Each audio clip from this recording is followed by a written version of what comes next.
नमस्कार दोस्तों।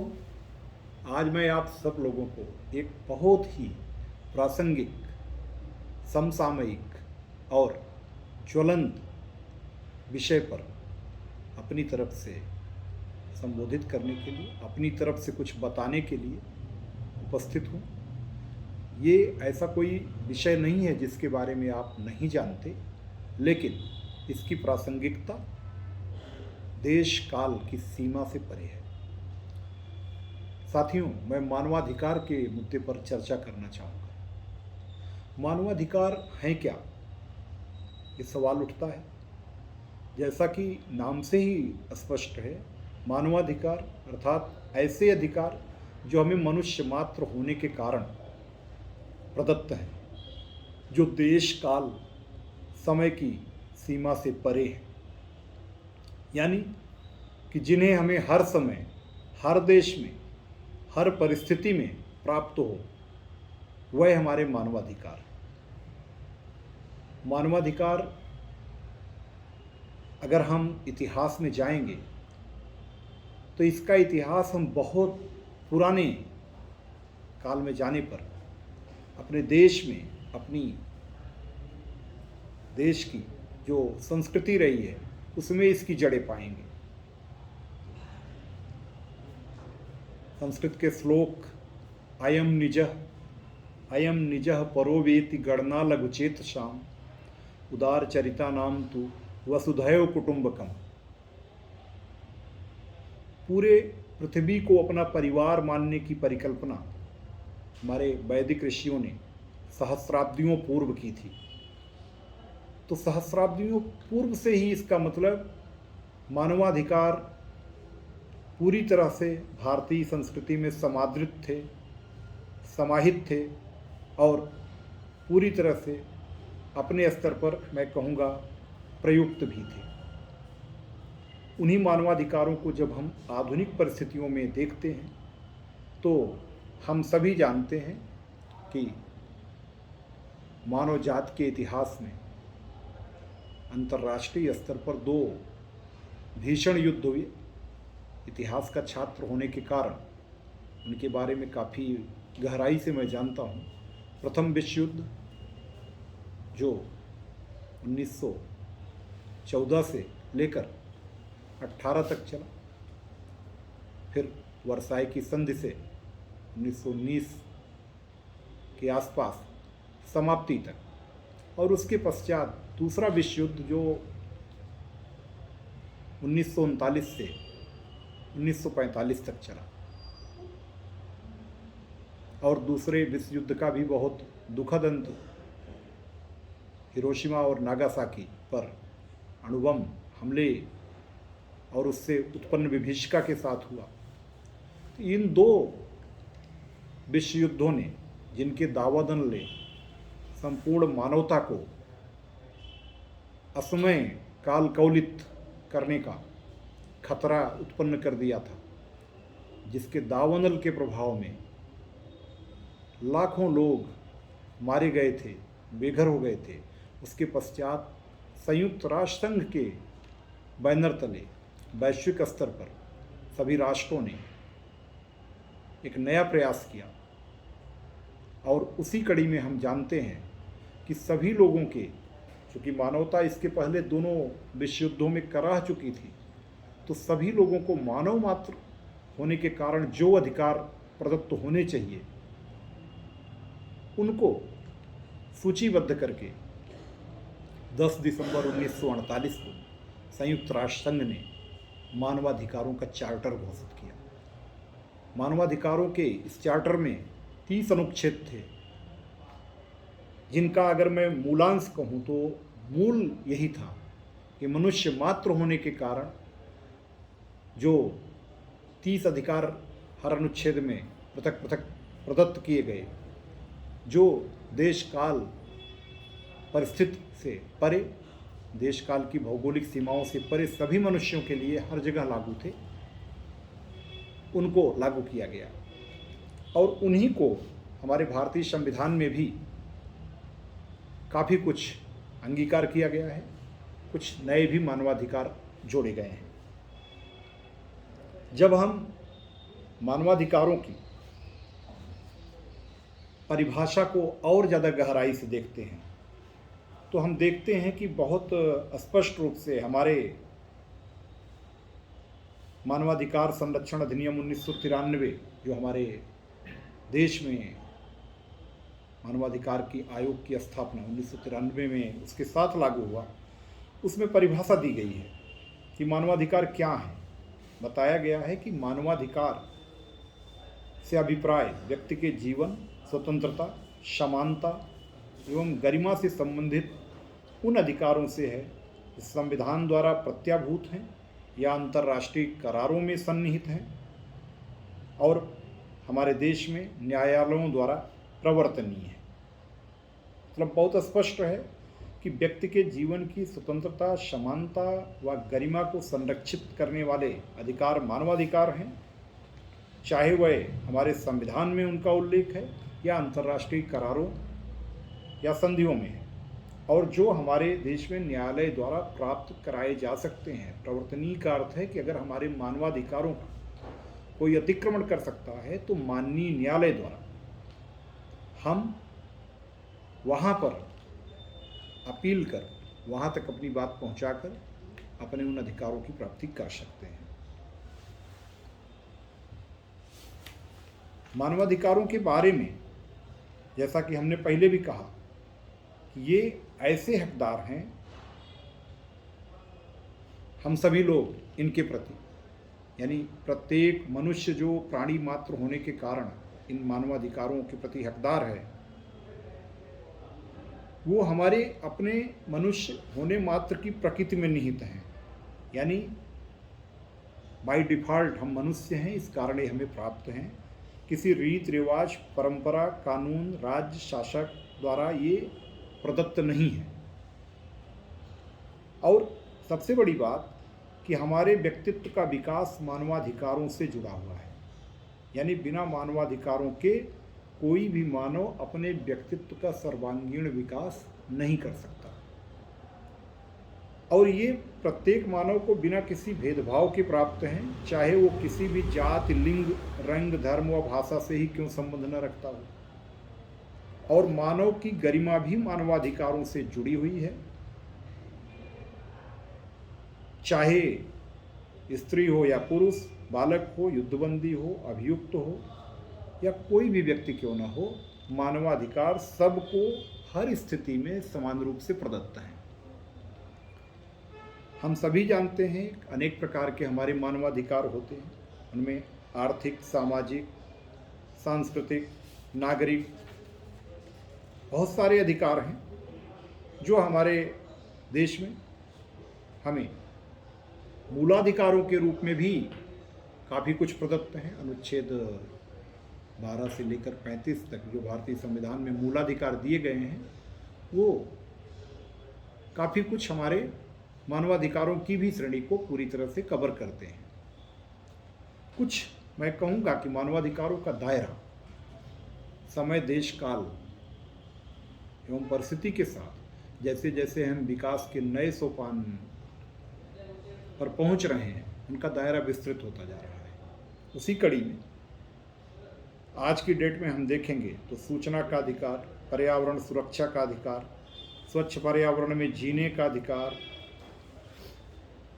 विकास का अधिकार, क्षतिपूर्ति का अधिकार, रोजगार पाने का अधिकार, बहुत सारे ऐसे अधिकार हैं जो समय के साथ साथ भारतीय संविधान की व्याख्या के द्वारा माननीय न्यायालय द्वारा छोड़े गए हैं, और एक सभ्य सुशिक्षित समाज ने इनका पूरी तरह से स्वागत किया है। यानी ये मानव मात्र की गरिमा और उनके व्यक्तित्व को कहीं ना कहीं से और ज़्यादा सकारात्मक रूप से मजबूत करने वाले तत्व सिद्ध हुए हैं। साथियों, अब हम मानवाधिकारों के बारे में जब डिटेल में अगर जाएं, इनमें है क्या, जो मानवाधिकारों की सार्वभौम घोषणा हमने बताया संयुक्त राष्ट्र संघ ने 10 दिसंबर 1948 को की, तो हम बहुत ब्रीफ में इन 30 मुख्य अधिकारों के बारे में बताएंगे। अनुच्छेद 1 कहता है कि सभी मनुष्य गरिमा और अधिकारों की दृष्टि से स्वतंत्र और समान हैं। जन्मजात स्वतंत्र और समान हैं और बुद्धि एवं अंतर चेतना से भी सभी अपने आप प्रदत्त हैं। इसी प्रकार से अनुच्छेद 2 कहता है कि इस घोषणा पत्र में जितने भी अधिकार और स्वतंत्रताएं अभिलिखित हैं वह सभी मूल वंश, धर्म, लिंग, भाषा, राजनैतिक विचार, राष्ट्र, समाज, उद्भव, संपत्ति, जन्म, इन सब से परे सबको समान रूप से प्रदत्त होंगी। यानी कि जितने भी इस चार्टर में मूलाधिकार के रूप में मानवाधिकार उल्लिखित हैं वो अंतर्राष्ट्रीय स्तर पर सभी को प्रदत्त हैं। अनुच्छेद 3 में प्रत्येक व्यक्ति के प्राण, स्वतंत्रता और दैहिक सुरक्षा का अधिकार उद्धृत है। अनुच्छेद 4 दास प्रथा का प्रतिषेध करता है, यानी कि विश्व के किसी भाग में कहीं भी किसी को दास या गुलाम नहीं बनाया जा सकता। अनुच्छेद 5 किसी भी व्यक्ति को किसी प्रकार की यातना न देने के बारे में कहता है और उससे क्रूर, अमानवीय या अपमानजनक व्यवहार नहीं किया जाएगा। अनुच्छेद 6 प्रत्येक व्यक्ति को सर्वत्र विधि के समक्ष व्यक्ति के रूप में मान्यता का अधिकार प्रदत्त करता है। अनुच्छेद 7 उन्हीं बात को पुनः दोहराता है कि विधि के समक्ष सभी व्यक्ति बिना भेदभाव के समान हैं। अनुच्छेद 8 प्रत्येक व्यक्ति को पूरी तरह से जो संविधान द्वारा प्रदत्त मूलाधिकार हैं किसी भी देश में, उनके विरुद्ध अगर उनका वायलेशन होता है तो वो उनके विरुद्ध उपचार भी प्राप्त कर सकता है, संवैधानिक उपचारों के अधिकार के अंतर्गत। हालांकि ये सभी को समान रूप से नहीं प्राप्त होते। एक उदाहरण द्वारा मैं समझाना चाहूँगा कि अगर भारत में मूलाधिकार प्राप्त हैं तो ये भारतीय नागरिकों को प्राप्त हैं। विदेशी नागरिक को केवल मानवाधिकार के रूप में अधिकार प्राप्त होंगे, मूलाधिकार पूरी तरह से प्राप्त नहीं, क्योंकि मूलाधिकार उस देश के नागरिक पर पूरी तरह लागू होते हैं। अनुच्छेद 9 व्यक्ति को मनमाने ढंग से गिरफ्तार, निरुद्ध या निर्वासित नहीं किया जा सकता, इसकी बात करता है। इसी प्रकार से 10 से लेकर के इसको हम, चूँकि सीरीज लंबी हो जाएगी, 31 तक हम कहें तो इसका कुल मिलाकर के निचोड़ यही है कि ये मानव मात्र के अधिकारों की बात करता है और मनुष्य मात्र होने के कारण जो अधिकार प्रदत्त हैं वो सबको मिले उनकी बात करता है। अब हम थोड़ा सा इसमें पुलिस के बारे में अपनी बात रखें, क्योंकि कभी कभी बहुत सारे जगह पे जागरूकता के अभाव में, मैं कहूँगा अनभिज्ञता के कारण, और कभी कभी इस प्रकार से कथित रूप से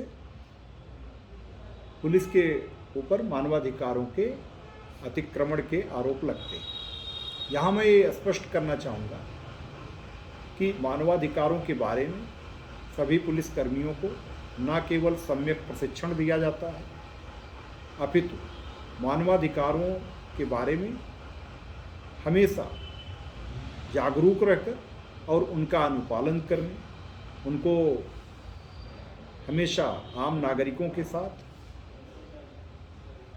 यहाँ तक कि चाहे वो कैदी ही क्यों ना हो, उनके साथ भी मानवाधिकारों को पूरी तरह से संरक्षित करने और उनके मानवाधिकारों के किसी भी रूप में हनन न होने की बात हमेशा बताई जाती है।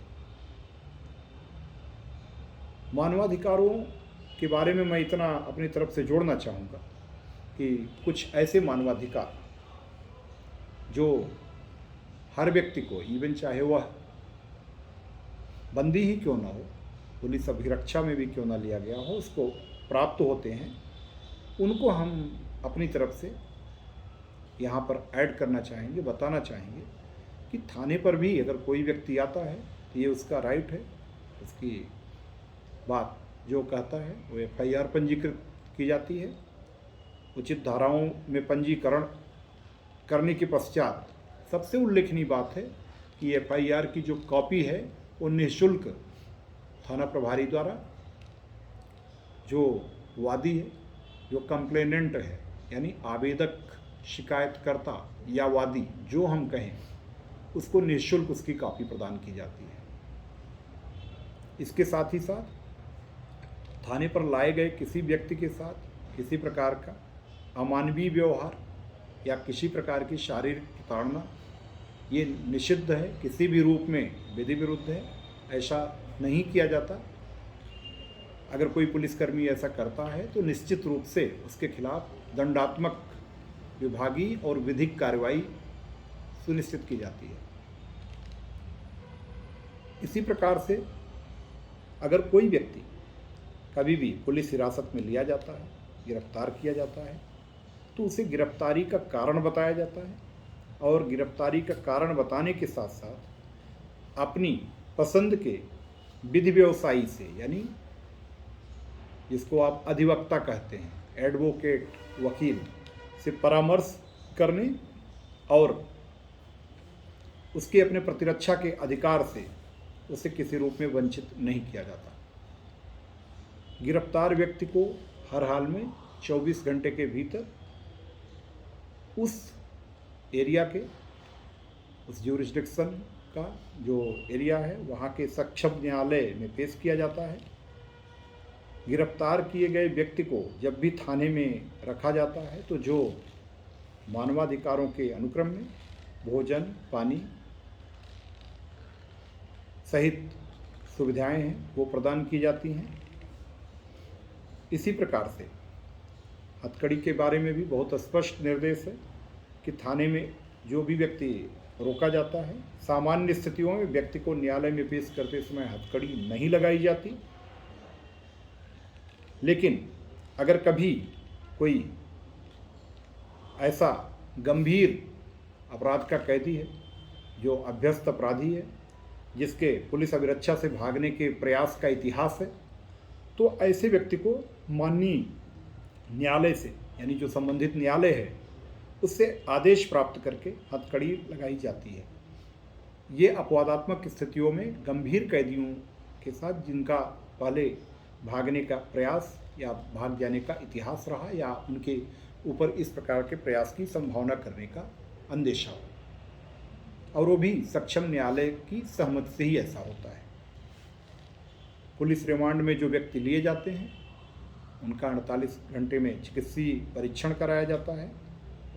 इसी प्रकार से जो भी व्यक्ति पुलिस अभिरक्षा में होते हैं, जितना संबंधित मानवाधिकार हैं, उन सब का अनुपालन पूरी तरह से सुनिश्चित किया जाता है। इसमें कहीं किसी भी प्रकार की कोई लापरवाही नहीं होती।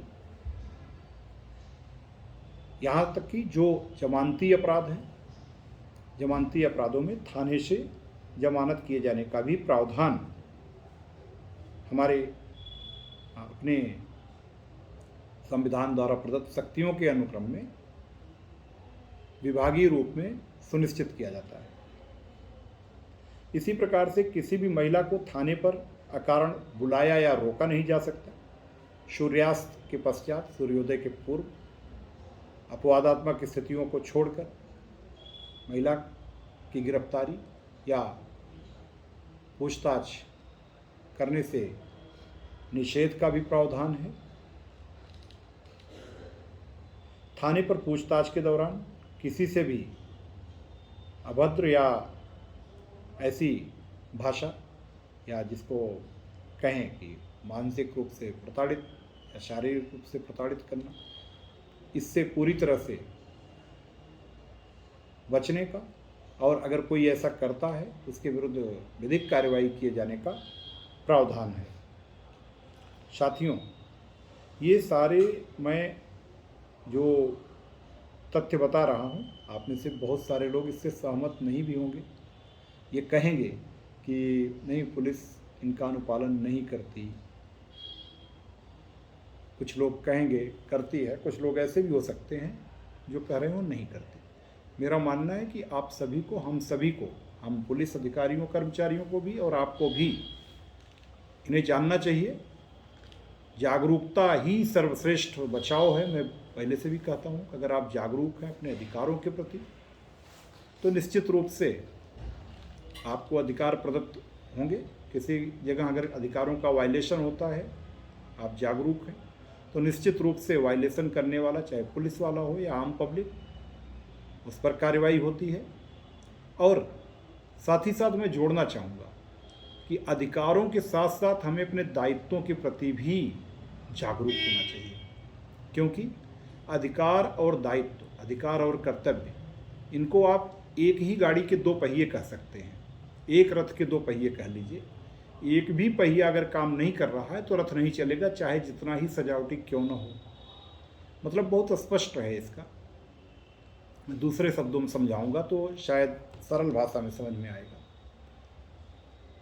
अंग्रेजी में एक कहावत है, your freedom ends होयर my nose begins. यानी आपके अधिकार वहीं समाप्त हो जाते हैं जहां हमारी नाक शुरू होती है। मतलब आपके अधिकार की सीमा वही है जो दूसरे के अधिकारों को अतिक्रमण न कर रही हो। इसका समाधान क्या है? हम सभी जानते हैं कि जो किसी का अधिकार है वो दूसरे व्यक्ति का कर्तव्य है, और जो दूसरे व्यक्ति का कर्तव्य है वो किसी तीसरे या हमारे अधिकार की श्रेणी में आता है। तो हम सभी लोग केवल और केवल अगर अपने कर्तव्यों के प्रति जागरूक हो जाएं तो हमारे अधिकार स्वतः हमें मिलते जाएंगे। क्योंकि जब हम अपने दायित्वों के प्रति दायित्व बोध के भाव से मनसा वाचा कर्मणा जागरूक होंगे, उन्हें करेंगे, तो चूंकि हमारे ही दायित्व दूसरे के अधिकार हैं, और दूसरे भी जब अपने दायित्वों का पालन करेंगे तो उनके दायित्व हमारे अधिकार हैं। तो ये अन्योन्याश्रित संबंध है अधिकारों और कर्तव्यों में। इसीलिए गांधी जी ने इनके बारे में कहा था पहले भी कि जब हम अपने अधिकारों के पीछे भागेंगे तो कर्तव्य हमसे दूर भागेंगे। वो हमें अधिकार नहीं मिलेंगे, कर्तव्य भी हमसे दूर रहेंगे। और जब हम केवल अपने कर्तव्य करते रहेंगे तो अधिकार हमारा पीछा करते हुए हमारे पीछे आ जाएगा, यानी हमें स्वतः प्राप्त हो जाएगा। तो साथियों, ज़रूरत इस बात की है कि हम सभी अपने दायित्वों के प्रति सजग हों, चाहे आम पब्लिक हो, चाहे हम पुलिस वाले, चाहे अन्य सारे लोग जो जहाँ भी हैं, उनके जो भी दायित्व हैं उनके प्रति सजग रहें, अपने दायित्वों की सम्यक प्रतिपूर्ति करें। निश्चित रूप से आपको अपने सारे अधिकार भी मिलेंगे।